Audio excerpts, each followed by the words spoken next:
Hello everyone, and welcome to a story that history books rarely tell in full.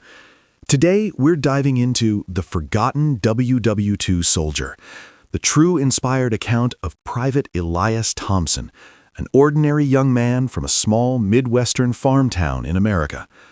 Like millions of others, Elias was drafted into World War II, thrust into the deadliest conflict in human history. But his story isn't about famous generals or massive battles alone. It's about the quiet courage, the unspoken horrors, and the moments of humanity that defined the war for the average soldier.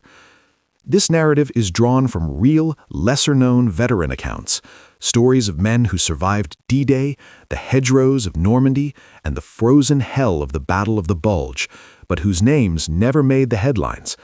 Let's honor them by remembering one such soldier's journey. Elias Thompson was just 19 years old in 1942 when Pearl Harbor was attacked. Living on a family farm in Iowa, he had never left the state. He helped his father with crops, dated a local girl named Mary, and dreamed of taking over the farm one day.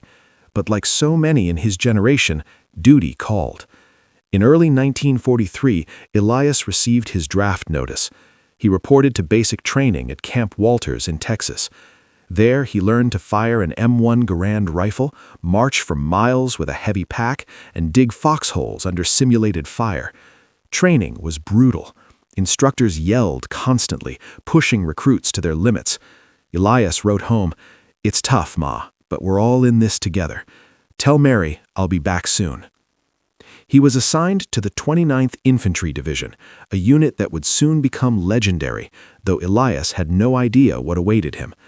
After months of grueling exercises in England preparing for the invasion of Europe, Elias boarded a ship across the Atlantic.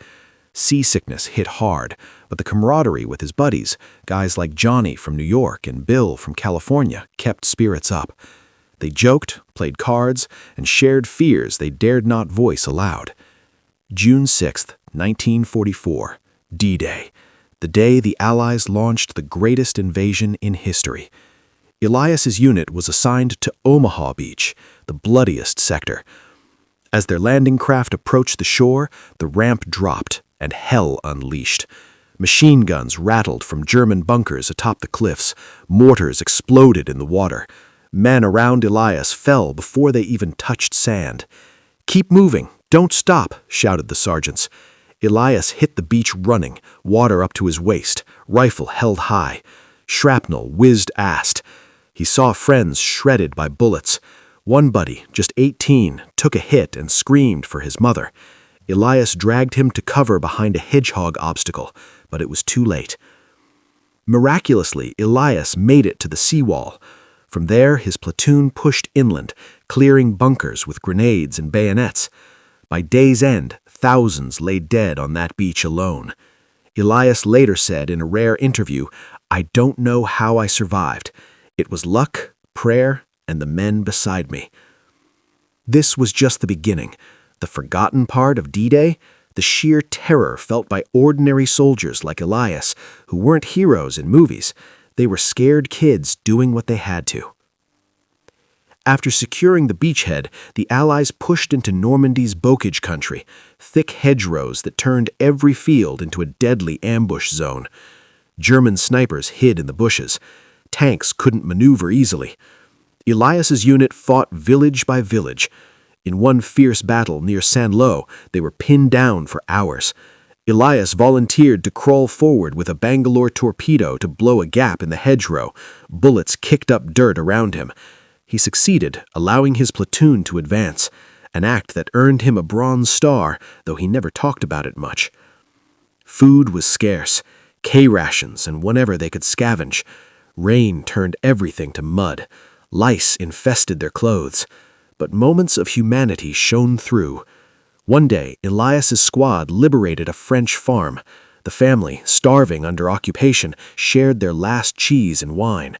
Tears flowed as the farmers thanked the Américains for freeing them. War isn't just killing. It's the rare moments when humanity breaks through. Elias witnessed several. In one hedgerow fight, his unit captured a young German soldier, barely 16, terrified and crying. Instead of rage, Elias's sergeant gave the boy water and a cigarette. "He's just a kid, like us," the sergeant said. They bandaged his wounds before sending him to the rear. Another time, during a lull, Elias spotted a wounded German calling for help across no man's land. Risking sniper fire, Elias and a medic crawled out, dragged him to safety, and treated him. The German, grateful, pulled out a photo of his family and handed it to Elias. "Denke," he whispered. Elias kept that photo until his dying day, a reminder that enemies were people too. These acts weren't in the history books. They were quiet rebellions against the hatred of war, performed by forgotten soldiers who saw the human cost close up. December 1944, Hitler launched his last desperate offensive in the Ardennes forest, the Battle of the Bulge. Elias's division was rushed to the front in freezing conditions. Temperatures plunged below zero, snow piled deep. Soldiers like Elias had inadequate winter gear. Many suffered frostbite. Foxholes filled with ice. Ammunition ran low.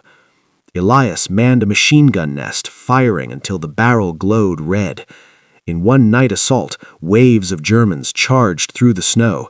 Elias and his buddies held, but at terrible cost. Half of his platoon gone by morning. Supplies came via airdrops, but many parachutes landed in enemy lines. Hunger gnawed. Elias traded cigarettes for extra rations.